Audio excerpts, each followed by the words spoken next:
Welcome back to prime line hot topic. Bandaru Vamsi Krishna గారు, good morning. So ఏంటి ఓవరాల్గా చూసాం, ఇప్పుడు వీళ్ళంతా కూడా మాట్లాడారు. మన పాదయాత్ర వెంకటేశ్వర రెడ్డి గారు మాట్లాడుతూ మాయా పాచికలతోటి కౌరవులను ఓడించారని చెప్పేసి ఆయన చెప్పినటువంటి పరిస్థితి. ఇప్పుడు సేమ్ ఈవీఎంల పరిస్థితి కూడా అలాగే. ఈవీఎంలతో గెలిచారు కాబట్టి కనీసం వీళ్ళకి ఉండలేరు, అంటే నెక్స్ట్ ఎలక్షన్స్కి సంబంధించి కనీసం ప్రజలు నమ్మేటటువంటి పరిస్థితి లేదు. కూటమి పార్టీలన్నీ కూడా ఇబ్బందులు పడాల్సిన సిచ్యువేషన్ అని చెప్పేసి చాలా క్లియర్గా ఆయన చెప్తూ ఉన్నటువంటి పరిస్థితి. ఏమంటారు సార్? అందరికీ సార్, మేము 2019లో ఓడిపోయిన తర్వాత మా పార్టీలో ఉన్నటువంటి కొంతమంది నాయకులు కావచ్చు, కార్యకర్తలు కావచ్చు, ఈవీఎంల వల్లే ఓడిపోయామని చెప్పేసి మే 23వ తారీఖు రిజల్ట్ వస్తే జూన్ 1వ తారీఖు వరకు ఒక వారం రోజుల వరకు గట్టిగా మాట్లాడాం. ఆ తర్వాత చంద్రబాబు నాయుడు గారు ఫస్ట్ టైం మీడియా ముందుకు వచ్చిన తర్వాత రెండోసారి మీడియా ముందుకు వచ్చేసి ఇంకెప్పుడు కూడా ఆ మాట అనొద్దు, ఈసారి ఈవీఎంలు కోఆపరేట్ చేయకపోయినా మనం గెలిచి తీరాలి, ఆ స్ఫూర్తితో పనిచేద్దాం అని చెప్పేసి మా అందరికీ దిశానిర్దేశం చేసిన తర్వాత మేము ఎప్పుడూ కూడా ఎవరం కూడా ఈవీఎంల వల్ల ఓడిపోయామనే మాట మేము ఎక్కడా వాడాల. ఈరోజు 1.5 year అవుతున్నా కూడా ఇంకా వీళ్ళు ఈవీఎంల వల్లే మేము ఓడిపోయాం, ఈవీఎంల వల్లే మేము ఓడిపోయామంటే నేను దానికి సమాధానం చెప్తా. శ్రీకాకుళం జిల్లాలో సీదిరప్పలరాజు అనేటటువంటి వ్యక్తి అరాచకాలు తట్టుకోలేక ప్రజలు మిమ్మల్ని అక్కడ ఓడించారు. విజయనగరం జిల్లాలో ఫర్ ఎగ్జాంపుల్ చేయండి, ఇవి వన్ ఎగ్జాంపుల్ చెప్తా. జిల్లాకు వచ్చేసి విజయనగరం జిల్లాలో రామతీర్థం అనేటటువంటి టెంపుల్లో రాముల వారి తలం తీసేస్తే చంద్రబాబు నాయుడు గారు అక్కడికి వెళ్తే మీరు చేసినటువంటి దుర్మార్గాలు, దౌర్జన్యాలు తట్టుకోలేక ప్రజలు మిమ్మల్ని అక్కడ ఓడించారు. విశాఖపట్నంలో మీ సొంత ఎంపీకే దిక్కు లేకపోతే మీ సొంత ఎంపీ కుటుంబాన్ని కిడ్నాప్ చేస్తే తట్టుకోలేక జనాలు అక్కడ మిమ్మల్ని ఓడించారు. కాకినాడలో ఇసుక మాఫియాను ప్రశ్నించినటువంటి వరప్రసాద్ అనే దళితుడిని శిరోముండనం చేస్తే ఆ నియోజకవర్గంలో ఉన్నటువంటి మీ ద్వారంపూడి చంద్రశేఖర్ రెడ్డి అనేటువంటి దుర్మార్గుడి బూతులు తట్టుకోలేక, అతని రేషన్ మాఫియా తట్టుకోలేక జనాలు మిమ్మల్ని అక్కడ ఓడించారు. వెస్ట్ గోదావరి జిల్లాకు వస్తే 27 మంది జంగారెడ్డిగూడెంలో మీ కల్తీ మద్యం తాగి చనిపోయారు, ఓడిపారు. కృష్ణా జిల్లాకు వస్తే గుడివాడలో ఉన్నటువంటి కొడాల నాని కావచ్చు, వాళ్ళు గన్నవరంలో ఉన్నటువంటి వల్లభనేని వంశీ బూతులు తట్టుకోలేక జనాలు మిమ్మల్ని అక్కడ ఓడించారు. గుంటూరు జిల్లాకు వస్తే అమర్నాథ్ గౌడ్ 10వ తరగతి చదువుతున్నటువంటి అమర్నాథ్ గౌడ్ ను తగలబెట్టేశారు కదా, అది తట్టుకోలేక ఆంధ్రప్రదేశ్ రాష్ట్రానికి ఒక రాజధాని లేకుండా చేసినటువంటి మెప్పుల్ని అక్కడ జనాలు ఓడించారు. ప్రకాశం జిల్లాకు వస్తే అరే తీరు మార్చుకుంటారా, ఇలా అయితే ఓడిపోతావరా అని చెప్పినటువంటి సుబ్బారావు గుప్తా అనేటటువంటి ఒక ఆర్యవైశ్య సోదరుణ్ణి కట్టేసి కొట్టినందుకు ప్రజలందరూ బెత్తరపోయి మిమ్మల్ని ఓడించారు. నెల్లూరు జిల్లాకు వస్తే ఇక కోర్టులో దొంగలు ఎత్తుకుపోయారు కదా ఫైల్స్, ఈ కథలు వెళ్ళాక మిమ్మల్ని జనం ఓడించారు. అనంతపురం జిల్లాకు వస్తే ఇక గోరంట్ల మాధవ్ గారి విశ్వరూపం చూడలేక మిమ్మల్ని జనాలు ఓడించారు. కర్నూలు జిల్లాకు వస్తే బైరెడ్డి సిద్ధార్థ రెడ్డి ఓవర్ యాక్షన్ చూడలేక ఓడించారు. చిత్తూరు జిల్లాకు వస్తే ఓం ప్రతాప్ని చంపేశారు కదా, చంపి ఆత్మహత్య అని చెప్పారు కదా, ఆ కారణం చేత మిమ్మల్ని ఓడించారు. తిరుపతి జిల్లాకు వస్తే భూమన కరుణాకర్ రెడ్డి ఆయన సుపుత్రుడు, ఇప్పుడు ఒక్కొక్కటి బయటకు వస్తూ ఉంటాయి, ఆ కారణాల చేత మిమ్మల్ని ఓడించారు. కానీ ఇంకా మీరు ఈవీఎంల మీద పడి ఏడవటం అంటే, ఇందాక మీరేదో మింగలేక మింగిల్ అంటున్నారు కదా, మింగలేక మంగళవారం కబుర్లు అంటారు వీటిని, అర్థమైందా?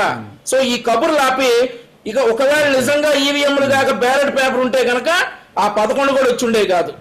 సో అది తెలుసుకొని ముందు జనాలకు కాస్త అకౌంటబిలిటీగా ఉండండి, ఏమన్నా ఉంటే అసెంబ్లీకి వచ్చి ప్రశ్నించండి, అంతేగాని డిబేట్లోకి వచ్చేసి మేము ఈవీఎంల వల్ల కర్నూలు పాచికలు సార్, ఎవరు పాచికలు సార్ అవి నాకు పెద్దగా హిస్టరీ తెలియదు, ఏ పాచికలు అవి బారలేదు, ఈవీఎంలు ఆడలేదు, వీటి వల్ల ఓడిపోయామని చెప్తే జనాలు నవ్వుతారు. ఇంకా ఇన్ని దుర్మార్గాలు నేను జిల్లాకు ఒక్కొక్కటే చెప్పా.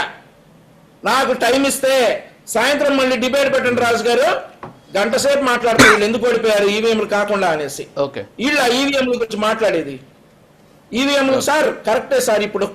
ఇప్పుడు 2000 సార్ మన టాపిక్ వచ్చేసి రాహుల్ గాంధీ గారి టాపిక్ కాబట్టి ఇప్పుడు ఆ టాపిక్ లోకి వెళ్ళమంటే వెళ్తా, ఇంకేమైనా అనుమానాలు ఉంటే అడగొచ్చు సార్ రాజు గారు. ఓకే, అంటే ఏం లేదు ఇక్కడ ఏంటంటే ఇప్పుడు రాష్ట్రంలో ప్రస్తుతానికి కూటమి అధికారంలోకి రావడానికి కారణం ఈవీఎంలని వైఎస్ఆర్ కాంగ్రెస్ పార్టీ చెప్తుంది. అదే భావసారూప్యత కలిగినటువంటి ఆలోచనలతోటి, అదే ఆరోపణలతోటి, అదే సాక్ష్యాలు నా దగ్గర ఉన్నాయనేటటువంటి ఒక ఆలోచనతోటి రాహుల్ గాంధీ గారు ఈరోజు చేస్తూ ఉన్నటువంటి పరిస్థితి. సో ఇద్దరూ కలిసి ముందుకు వెళితే నిజంగా మీ దగ్గర సాక్ష్యాలు ఉంటే దానికి ఉండేటటువంటి సామర్థ్యం పెరుగుతుంది కదా, దానికి ఉన్నటువంటి ఆ శక్తి పెరుగుతుంది కదా అనేటటువంటి ఉద్దేశం ఒక పక్క వ్యక్తమవుతుంది. కానీ ఎందుకని వెళ్ళలేకపోతున్నారు అనేది మాత్రం ఇక్కడ మనకు ప్రశ్న. సో ఆరోపణలు వాస్తవా లేకపోతే కలిసి వెళ్ళడానికి ఏమన్నా విభేదాలు ఉన్నాయా అనే దాని విమర్శించారా సార్, లేదంటే ఏదైతే ఓటర్ లిస్టును విమర్శించారా, ఈవీఎంను విమర్శించారా సార్ రాహుల్ గాంధీ గారు? అవును, అంటే నేను ఇక్కడ రాహుల్ గాంధీ గారు భావ సారూప్యత కలిగినటువంటి అంశాలు అన్నా. అవును, సో రాహుల్ గాంధీ గారు చెప్పేది ఏంటంటే ఓటర్ లిస్టులో అవకతవకలు ఉన్నాయనేటటువంటి విషయాలు చెప్పారు. 2020లో సార్, 2020లో మేము ఎప్పుడైతే ఓడిపోయిన 6 నెలల తర్వాత మా పార్టీలో ఎలక్షన్ కోఆర్డినేటర్ అని ఒక పదవి పెట్టి దానికి కోనేరు సురేష్ అనే వ్యక్తిని మేము నియమించడం జరిగింది. కోనేరు సురేష్ గారు అలాగే అన్నే రామకృష్ణ గారు చనిపోయారు. వీళ్ళిద్దరూ ఫస్ట్ కోనేరు సురేష్ గారు ఒక్కరే తిరువూరులో ఒక 20,000కు పైగా దొంగ ఓట్లు గుర్తించడం జరిగింది. 20,000కు పైగా దొంగ ఓట్లు గుర్తించి చంద్రబాబు నాయుడు గారి దృష్టికి తీసుకెళ్తే దీన్ని రాష్ట్రం మొత్తం ఒక ప్రాజెక్టుగా చేసి రాష్ట్రం మొత్తం ఈ పరిస్థితులు ఏంటో చూడండి అని చెప్తే అప్పుడు అన్నే రామకృష్ణ గారు అనేసి ఆయన కూడా జత అయ్యి రాష్ట్రం మొత్తం వెరిఫై చేస్తే పలు రకాల లోటుపాట్లు కనిపించాయి. ఆ తర్వాత మీరు చూడొచ్చు, పయ్యావుల కేశవ్ గారు కేంద్ర ఎన్నికల సంఘానికి ఫిర్యాదు చేశారు, మా ఓట్లను డిలీట్ చేస్తా ఉన్నారు.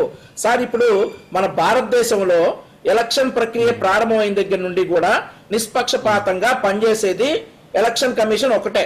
కాకపోతే వాళ్ళ దురదృష్టం ఏంటంటే సార్, వాళ్ళకి 1000కి మించి పర్మనెంట్ ఎంప్లాయీస్ లేరు. వాళ్ళు ఎక్కడైనా కానీ స్టేట్ పార్టీ ఎంప్లాయీస్ నే రాష్ట్రంలో ఉన్నటువంటి ఉద్యోగుల్నే వాళ్ళు వాడుకుంటారు. సో అలాగే ఐఏఎస్లు కావచ్చు, ఎంఆర్ఓలు కావచ్చు, బిఎల్ఓలు కావచ్చు, ఫామ్ 6 పెట్టేసి ఒక ఓటును జాయిన్ చేయాలంటే ఫామ్ 6, ఒక ఓటును డిలీట్ చేయాలంటే ఫామ్ 7, ఒక ఓటును మాడిఫై చేయాలంటే ఫామ్ 8, ఇట్లాంటివన్నీ పెట్టేసి పారదర్శకంగా పనిచేస్తారు.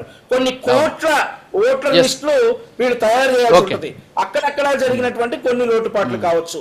మన ఆంధ్రప్రదేశ్ రాష్ట్రం చూసుకుంటే ఇప్పుడు అనంతపురంలో పయ్యావుల కేశవ్ గారి కాన్స్టిట్యున్సీలో ఓట్లు డిలీట్ చేసినందుకు 5 జనవరి 2023న అవినాష్ కుమార్ అని ప్రిన్సిపల్ సెక్రటరీ సిఈసి ఆయన వచ్చి భాస్కర్ రెడ్డి అనేటటువంటి ఒక ప్రభుత్వాధికారిని సస్పెండ్ చేసినటువంటి పరిస్థితి. ఆ తర్వాత ప్రకాశం జిల్లా అద్దంకిలో పరుచూరులో ఏలూరు సాంబశివరావు గారి ఫిర్యాదుకి 4 ఒక సర్కిల్ ఇన్స్పెక్టర్, 3 సబ్ ఇన్స్పెక్టర్ని వీళ్ళు ఈ ఎలక్షన్ దానిలోకి ఇన్వాల్వ్ అయినందుకు డిస్మిస్ చేసినటువంటి పరిస్థితి, సస్పెండ్ చేసినటువంటి పరిస్థితి. ఇలా దొంగ ఓట్లను జాయిన్ వంశీ గారు వస్తాను మీ దగ్గరకు వస్తాను. ఒక్క నిమిషం వస్తాను. అవునవును ఒక్క నిమిషం వస్తాను మీ దగ్గరికి. ఎస్, కర్ణాటి ఆంజనేయ రెడ్డి గారు, వైఎస్ఆర్ కాంగ్రెస్ పార్టీ హయాంలో కూడా ఇప్పుడు మనకు వంశీ గారు చెప్పారు, కొన్ని ఉదాహరణలు కూడా చెప్పినటువంటి పరిస్థితి నాకు కూడా గుర్తుంది.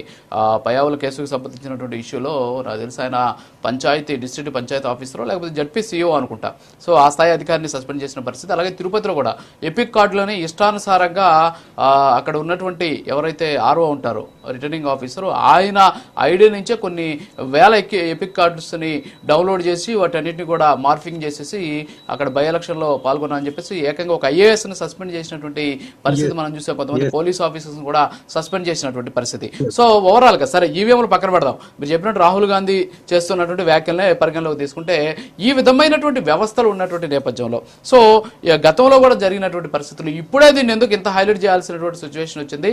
అంతేకాకుండా ఇటీవల ఏదైతే బెంగళూరు సంబంధించి అంటే కర్ణాటకకు సంబంధించి వాళ్ళు ఏదైతే ఒక పోలింగ్ బూత్ చెప్పారో, ఒక ఇంట్లో దాదాపు 80 ఓట్లు ఉన్నాయని చెప్పేసి ఆయన చెప్పారు. ఆ ఇంటికి కొంతమంది మీడియా వాళ్ళు వెళ్ళి చూస్తే మేము 3 ఉన్నాము, సో 3 మాత్రమే ఉన్నాం, ఇక్కడ 80 ఓట్లు లేవు అని చెప్పేసి రాహుల్ గాంధీ చెప్పినటువంటి వ్యాఖ్యలు ఏవైతే ఉన్నాయో అవి వాస్తవం కాదు అని చెప్పేసి తెలియజేసేటటువంటి ప్రయత్నం అయితే అక్కడ జరిగింది.